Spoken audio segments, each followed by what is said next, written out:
Another month, another update. Let's see what changed this month. The biggest changes this month are the ones made to submarines. A bit of storage was added to both of the subs, which can store 12 slots of items but can be looted by anybody, so be sure not to leave items inside when heading inside the labs. The other positive change to submarines was that they now slow to a halt when the driver jumps out, hopefully making runaway submarines a less frequent occurrence. Unfortunately for submarines, all the other changes made to them were nerfs, with the biggest nerf of these being the oxygen system that was introduced. When diving with your submarine, a new oxygen status box will show up in the bottom right corner, which counts down from 10 minutes, and once it reaches 0, you'll suffocate due to a lack of oxygen.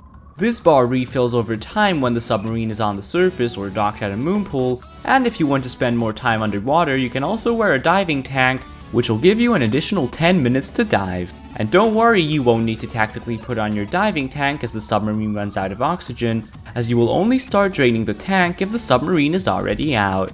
The other nerf made to subs was that the amount of damage bullets deal to them was increased, as now instead of 5 to 6 AK max, it only takes around 2 to destroy a submarine. The radar on duo subs was also nerfed and now only show a nearby submarine if its engine is running. Torpedoes for submarines were also nerfed this month, as an inaccuracy was added to the direct torpedo when fired on the surface, and their explosion forces were reduced by 75%, and the other type of torpedoes, the surface torpedoes, were completely removed from the game. A change was made to the procedural map generation engine, which tweaked settings for underwater labs. The number of labs present on a regular size map should be around 3, but these labs should in general be larger to compensate for their lower numbers. The puzzle areas at labs were also changed so that blue and red key cards no longer spawn inside, so you should bring your own if you want the best loot the labs have to offer, and lab NPCs will now specifically guard the puzzle areas instead of spawning in randomly. And a new moon pool is also added, which you can only enter without a submarine. Crawling was nerfed by having the health of crawling players reduced by 75%, making them much more easier to kill. A new set of Twitch drops is coming to the game this month. The general drops include the C&D Blood Door, the Turbsicat MP5, and the ELTK AK.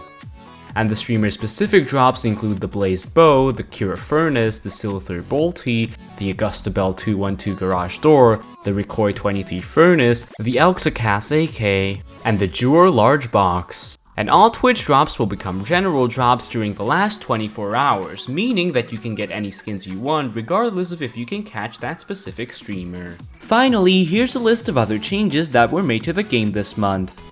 Models were added for cooked fish, raw fish, spear guns, spears, and chocolate bars. The size of underwater loot crates was changed from 6 slots to 12.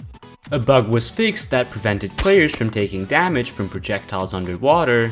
A custom look was added to one of the shops at the fishing villages, and you can now do upper body gestures in water and gestures in general on sofas. With that being said, I've been Meemish, and if this video helped you, consider leaving a like and subscribing. You can support me by becoming a patron or a member of the channel, and if you have any questions, you can join my Discord server and ask away.